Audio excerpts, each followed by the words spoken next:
from social media world here in beautiful San Diego on a rainy day in February. Super today, we have a really cool show. It's always exciting to have a guest live and in person. So AJ Wilcox, sitting here to my left, is the founder of B2Linked, which is one of the only certified LinkedIn ads partners. He's run paid media campaigns on LinkedIn for 5 of the top 10 brands on LinkedIn. He's spoken on over 50 stages as a LinkedIn ads expert and has appeared on over 200 podcasts. So we are going to get into LinkedIn today, and this guy's got a wealth of information. So AJ, thanks so much for coming on the show, man. So stoked to be here. Awesome. So AJ, first thing I'd just love to hear about is when I was doing the research on you today, you have an interesting background and what I would call kind of a phoenix from the ashes story on how you actually started your agency. So we were talking a little bit pre-show that sometimes the best thing that can happen to you is you can get laid off from a job. So do you want to tell us a little bit about your early experience and how did you discover LinkedIn and fall in love with it from a paid perspective? Yeah, so this was so interesting. If you would have asked me, 15 years ago, you think you're ever going to become a LinkedIn ads expert? Absolutely not. It was never in the cards. But what happened is I was an SEO and a Google Ads guy early on and really enjoyed those platforms. Actually, Google Ads is kind of tedious, but I did it because SEO is all about the keyword, being able to track people by intent and then give them what they want. But when you do SEO, it can take like 3 to 6 months to see your results. But with Google Ads, I could target a keyword, show an ad, and then I would know. Instant gratification. Exactly. Yeah. So I fell in love with advertising at that point. Like I'm a data guy. I love the data. So I went, fast forward lots of years, I went to go be the first digital marketing hire for a pre-IPO SaaS company. Nice. And there, I remember on my very first day, I'm talking to my new boss, the CMO, and she asked me what my strategies were going to be for my channels. And I laid out what it was going to be for SEO, for Google Ads, for display. It was a little early for Facebook, but I had kind of ideas in mind. Yep. And I remember her saying, "Oh, all that sounds great. Go ahead and execute it. But just so you know, we started a pilot with LinkedIn ads 2 weeks ago. See what you can do." Okay. And I saluted and said, "Yes, ma'am." Jumped into the platform. I took all my same strategies from Google Ads and applied them to LinkedIn. And I didn't want to look stupid to my new boss. So I dove in. You figured it out. Yeah. And within 2 weeks, my sales team came up to me and said, "Hey, AJ, we don't know what you're doing over here, but we're fighting over your leads. Keep it up." Wow. So you saw that kind of results from the channel day one. Yeah. Amazing. Super early. And this was back when LinkedIn ads were just these text ads. Super basic. Yeah. You're paying like $2 a click, but that was still expensive compared to Google that was 50 cents. Yeah. And Facebook that was like a third of a cent. I love it. So I've experimented with LinkedIn ads. We've bought a fair amount of them at my agency to actually drive traffic for us as an agency. And that's a question I want to get in with you later on in the show. But one of the trickiest things I ever did is I took a promo clip from my podcast, which was with the chief revenue officer of Twitch. Yeah. And I promoted it just to people who worked at Twitch. And it actually had a great impact. It had more engagement than I've ever had on a LinkedIn ad because it was so hyper relevant to that particular company. And I was still able to get scale on the buy by just targeting people that lived at Twitch. But LinkedIn ads to clients, what you've already alluded to. Everybody always goes back to this idea that they're expensive and I can get more bang for my buck on Facebook or Google. What do you say to those naysayers that say LinkedIn ads are too expensive? Yeah, I definitely agree sometimes. But here's what we see generally. LinkedIn is usually pitted against Meta, so especially Facebook ads. And so the average cost per click on Facebook ads might be $3 to $5. On LinkedIn in North America, it's 10 to 16. So immediately a CMO is going to look at it and say, LinkedIn is 3 times the cost. What should we do with this? And what we've found, because in B2B, we track everything in CRMs, and so we can do this really complex reporting. What we find is, yes, LinkedIn's clicks are 3 times more expensive, but the sales team doesn't have to throw out or disqualify any leads because you chose exactly the right people in your audience that you wanted to go after. And so you're giving the sales team exactly what they want. Yeah. Whereas with spillage. Facebook, exactly. Yeah. With Facebook, yeah, you're going to pay $3 to $5 per click, but your sales team has to throw out 90% of those leads because Facebook doesn't know who you are professionally. Yeah. And so when you actually start getting down into the cost per sales qualified lead, cost per proposal sent, cost per deal closed, LinkedIn is oftentimes twice as profitable as Meta, even though it's 3 times the cost up front. Wow. I love that. Have you ever done any cross-channel targeting? Like, one of the things that I've thought about is, LinkedIn, you literally get people's personal email addresses, right? Versus their professionals, because most people include their personal email address in case they change jobs or in case they get headhunted. So when you connect with somebody on LinkedIn, theoretically, you've got their personal email, not just their work email. Then you can take those and import those into Google for an audience. You can maybe put those into Meta. Do you ever do any cross-channel targeting and target those same people in other places? Yep, exactly like you shared. Wow. When you're taking an organic profile, you can export the list of people that you're connected to, and then you can do stuff with advertising that way. You can get their personal email addresses. It's not, you can't do an export anymore because You could at one point? Yeah, at one point you could. Wow. Now it's all manual. Oh, man. Some people are probably scraping. But, Yeah. I'm a LinkedIn partner. I can't. Yeah, you got to be on the up and up and do everything, the way that it's supposed to be done through the platform. Got it. But our clients, most of the time, I would say almost without exception, the sales team wants a work email address. So if we're generating leads, we're going to require this has to be your work email. And like you said, work email is not what people sign up for Google, usually not LinkedIn or other platforms. And so what you can do is do like a data augmentation, what do you call that? Anyway, there's a whole bunch of different platforms. Yeah, data matching, enriching. Enriching, that's the word I was looking for. And so you can run it through and say, hey, I have this person's professional, and they'll be like, oh, here's their cell phone number, here's their personal email, and then you can take that to other platforms. Wow. I also love to leverage other platforms with just the traffic that I'm driving from LinkedIn. So I know if I'm paying for traffic, these are going to be exactly the right titles of the right size companies. They're our ideal buyers. Then what I can do is I can go to my Google and I can go to my Meta and say, retarget all of my traffic that comes with UTM source equals LinkedIn in it, treat them differently and show specific ads to them. And all kinds of different ways that these different channels can hold hands and sing. I love that. And I was actually watching an interview you did today. Well, you didn't do the interview today, but I was watching it today. You were recently on Experian's B2B podcast for their small business segment.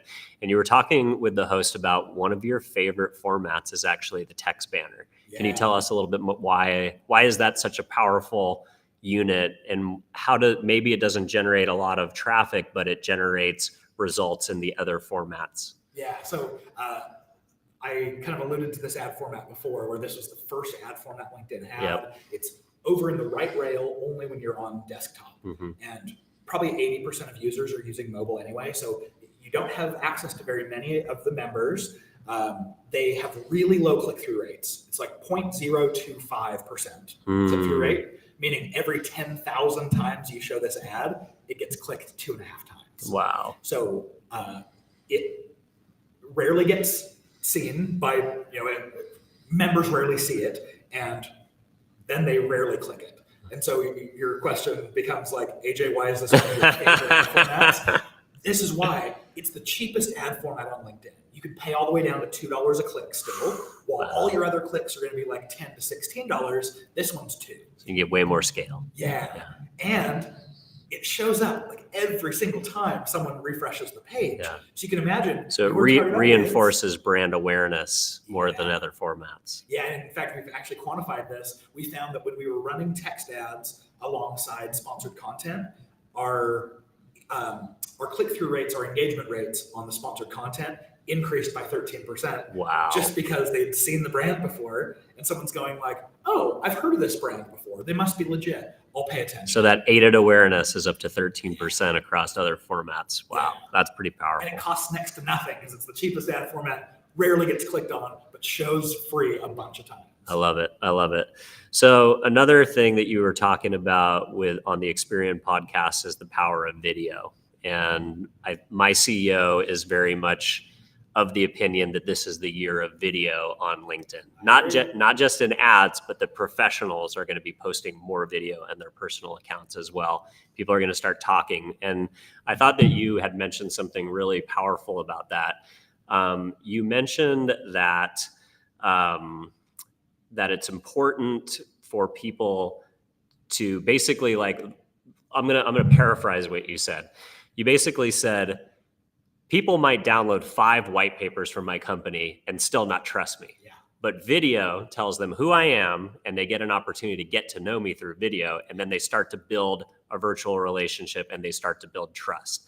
Why is LinkedIn video so powerful, both organically and in paid? Yeah, I think video, like you alluded to, it's the most powerful format for getting people to know, like, and trust you. Mm-hmm. And if you think about it, in a business-to-business buying journey, you generally have a long sales cycle and you have a high cost of purchase. And so all of those things add friction. And so you're not going to land a customer unless they know, like, and trust you. So how many blog posts of mine do you have to read before you're like, oh, I like this guy, I trust him? Probably a lot. The written word doesn't communicate emotion that same way. But you listen to me for 30 seconds on a video ad, and then another one shows up in your newsfeed, and you watch 20 more seconds of that. You might already be like, oh, this guy gives me helpful advice on my LinkedIn ads. That's cool. Like, I want to follow him now. And I think like your boss says, absolutely. I think video is going to be so key this year. I love that. Really well. And like you said, like, I've never met you in person until a few minutes ago when we met in the lobby of Social Media World. But I do feel like I watched 2 videos. I've watched the initial video that I discovered you in, which was the hot sauce B2B marketing show that we were talking about. If you want to see me cry. Yeah, you should definitely check this out. I'm trying to remember the name. Do you remember the name of the podcast? Marketing on Mars. Yeah, Marketing on Mars. So check that out. It's the episode that he did with the woman who is the chief marketing officer of Percent, along with the host of the show. And they eat hot sauce when they can't answer questions. And what I love about that is it was the first business podcast that I've ever seen that actually tried to use humor. And I remember it, and I remembered AJ because of it so vividly. And I continue to talk to everybody I meet about this podcast. It's like it's burned into my cerebellum. But I mean, look, that's probably what gave me the interest in wanting to book you on my show, because I saw you in a video format. So coming back to video, should we as marketers for our LinkedIn video, should we be thinking about hi-fi on production, or should we be thinking about, like, TikTok style, show everybody the behind the scenes of our lives as professionals, the making of our companies? Like, what should the creative look like? And I know that's a very generic question, but should we be thinking lo-fi or hi-fi for production? Good question. So I attended Inbound this year in Boston, and one of the best presentations I've ever watched was by Chris, I forget his last name, at Wistia. And what he said was, he's a video producer. This is what he does for a living. He does really high value production. And his whole talk was, here's why you shouldn't hire me. And it was, when you have success with lo-fi video, like, you shoot with your phone, you edit with a $12 a month tool, you get a $30 mic from Amazon, so your sound sounds a little bit better. Yep. When you've had success with those elements, that's when you can go, great, this is worth continuing to invest in. But I've seen brands who are like, oh, we're going to go drop $80,000 on a big shoot, and if the strategy for that video doesn't work, then they just wasted $80,000. Wow, I love that. Nothing's going to save it. But yeah, test out on the cheaper stuff, and I promise you, your video strategy is going to go a lot further. And then by the time you're ready to invest, you'll know what works. Yeah, that's amazing. I mean, look at this podcast right now. I've got a Yeti mic that I bought in Toronto when I forgot my other one when I had an interview scheduled with the CMO of Shopify, and I had to get a new mic. Over there, the camera that I'm shooting on is my wife's EOS Rebel. That's a hand-me-down because she got a better camera. And then I'm producing this whole show on my MacBook Pro. And I think, at the end of the day, I'm not trying to be Joe Rogan yet. I want a show that allows people to connect with my guests and allows them to connect with me.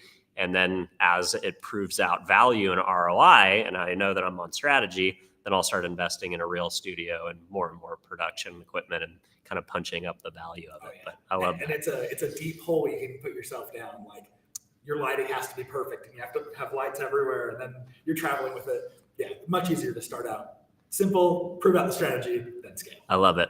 All right, so I want to switch gears a little bit, and I want to ask you, what's in the water in Utah? So, there's been some really amazing companies that have come out of Utah in the marketing space. You've got Your Shop. We talked a little bit about my friend Sean Duras before the show, who's not only an amazing creator in his own right, but he's also got his daughter Afer Adley's channel. He's got Space Station Gaming. He's got Space Station Integrations. We have the Ben Group. We've got Zephyr. Like, it seems like there's just all this amazing digital talent, whether it's on the agency side. You got Travis Chambers at Chamber Media. I mean, what is going on in Utah? Why are there so many just like rock star people coming out of Utah? I've asked the same thing myself. I think what really helped in the digital marketing side of things, we had Omniture started there, which became Adobe Analytics. And so you have all of these like data and analytics people growing there. At the same time, we also had orangesoda.com and SEO.com competing for kind of SEO and Google ads. Wow. And so most of the people I know that are kind of at my level, I remember working either with at Orange Soda or kind of competing against at SEO.com. Crazy. I think it was just those companies, even though like most of them aren't really around anymore. Yeah. It started the line of thought. And of course, I think we all fell in love with digital marketing and then went all of our separate ways into different companies. So cool. Agencies, in-house, all that. I love that. And also I have a thesis that like Orabrush was early in Utah too.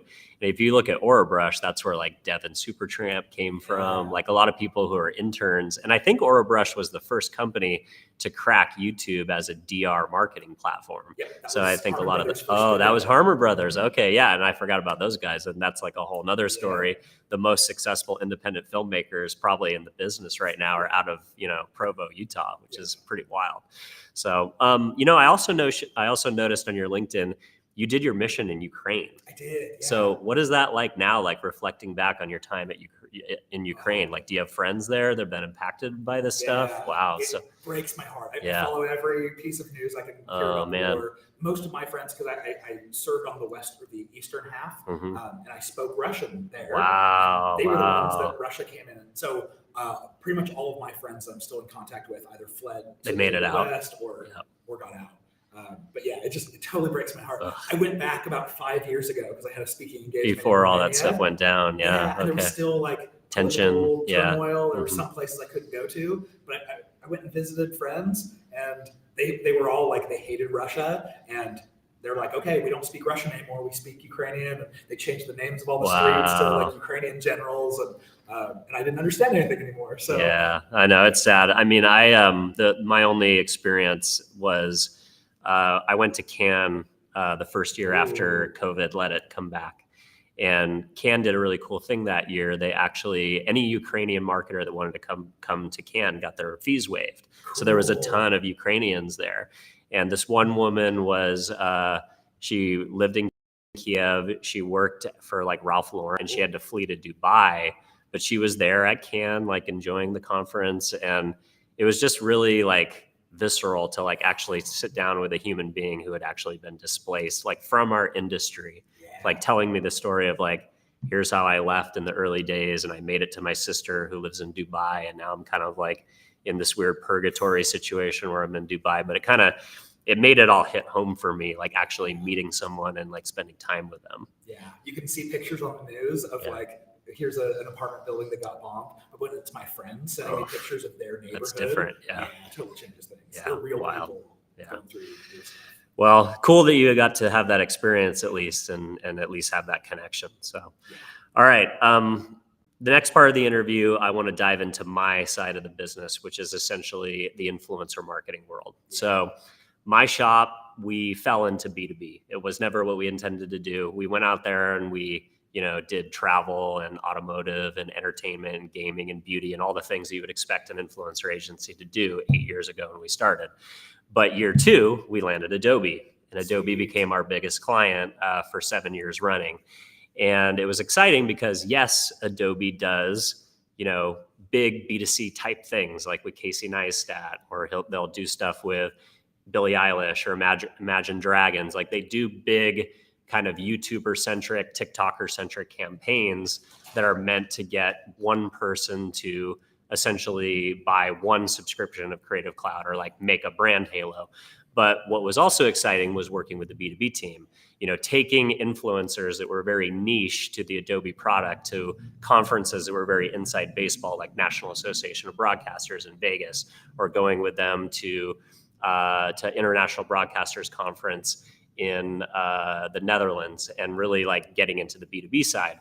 So this is the year that we as an agency are going all in on B2B, with a primary focus on LinkedIn being the main place where we recruit influencers to create content with brands. I think we're early because I think we're basically at a crossroads where 10% of B2B marketers get it, but they're probably doing it in-house because they're early adopters. Then you've got 80% that are like, I don't know what the hell you guys are talking about. And then you got 10% that need agency support, like our client Zendesk, that knows it's important but doesn't know how to do it. So I'm just curious on your take. Do you agree with me that this is the year of like B2B influencer marketing, specifically on LinkedIn? Yeah, I think if you would have asked me last year, I would have said, oh, I don't think influencer marketing is going to be a thing on LinkedIn. Because you go to someone with like, hey, I'll pay you $500 to promote this thing. Yep. And they're going to be like, I have a full-time job. I make a lot of money. Why would I? But this year, like just this year, I've seen a lot more of this, where it's not just the stodgy VP at a Fortune 500 company who's being approached. It's anyone can be an influencer on LinkedIn. And you have to be passionate about your business, your craft, your industry, and share things that are helpful and thoughtful. And yeah, I really do. I think this is the year. I've already seen signs of it. I love it.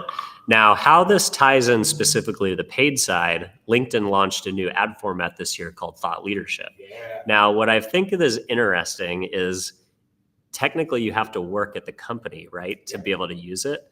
So if I wanted to hack it, could I hire my influencer as an evangelist and have them put in their title influencer for company X, and then I could use their creative? Absolutely. There we go.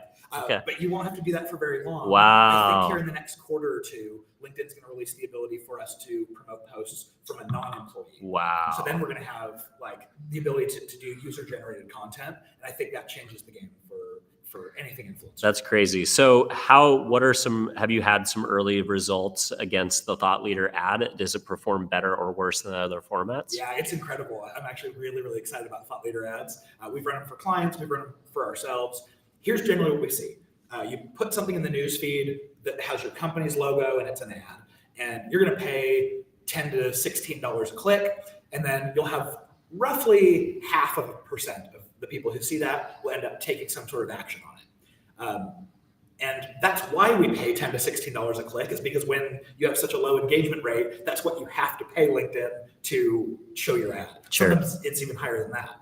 But with these Thought Leader ads, they don't show up as a company in your newsfeed, which companies like, we don't buy from companies, we buy from people. Exactly. Yeah. And so now you've got like, Dylan, your post shows up in my newsfeed, and I may not already know you, but like there's a reason for you to show up in my newsfeed, and there's a face. Yeah. There's a face of someone that if I comment, I'm going to expect a comment back, but you don't with a company. And so we see click-through rates that are like 5 or 6 times higher than companies. Wow. And that brings the costs down. So we're seeing an average cost per click of like $1 to $3 rather than 10 to 16. And they're just more effective. That's great. People will interact with them. So I'm huge on it. What's the time horizon for that decoupling of needing to work at a company? Do you know yet?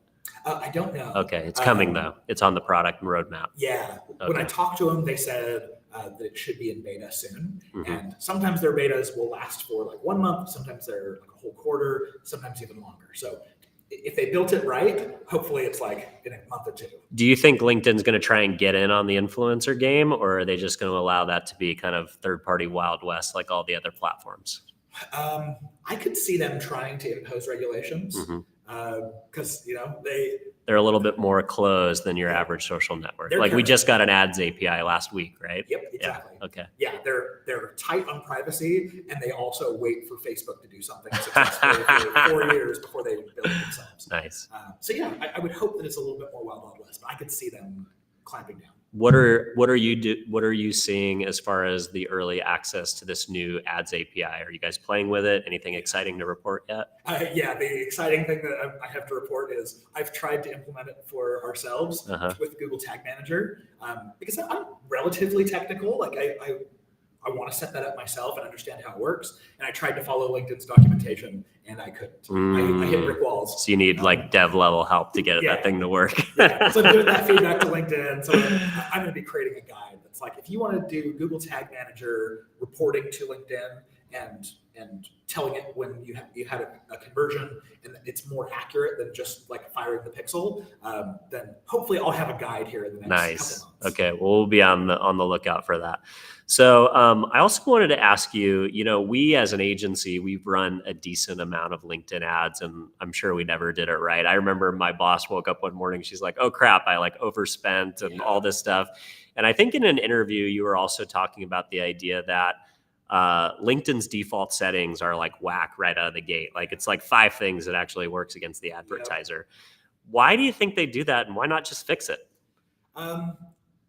Honestly, I think they're okay with gouging people. It sounds, any LinkedIn employee you talk to, they don't seem like they're trying to get your wallet as fast as they can and run. But the company, all of their policies tend to be like that. They're always more expensive.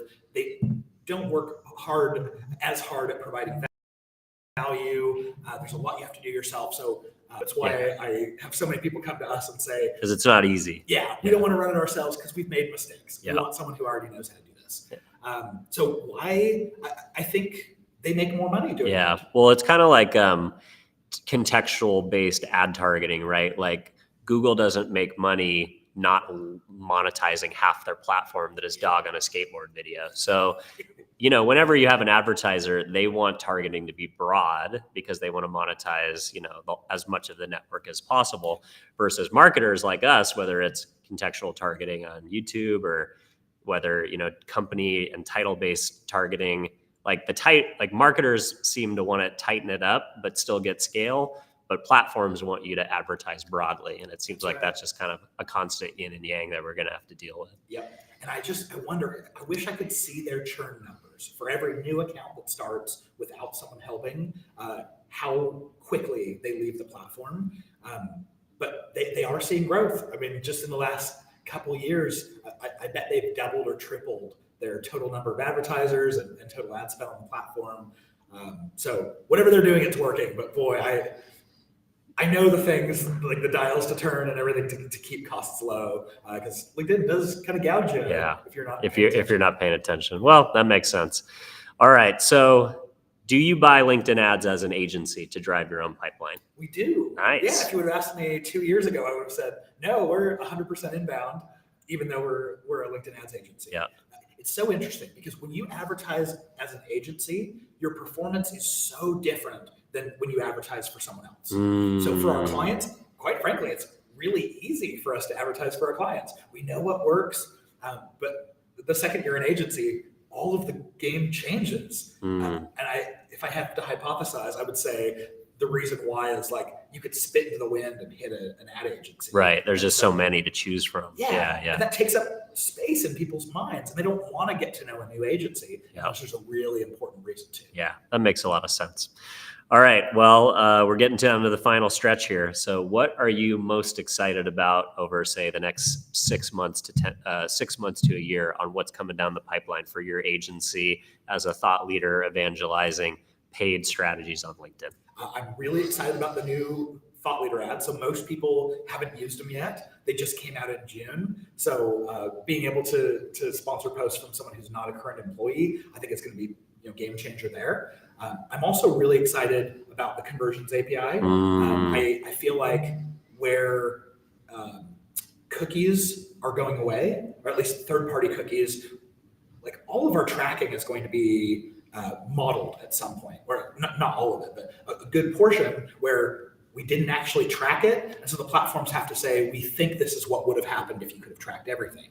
And so Conversions API fixes that. Wow. So I am excited about that. Finally, LinkedIn has it. I've been watching Facebook and Google for years. Finally, we get that. Well, LinkedIn, if you're listening, continue to open up access to the platform.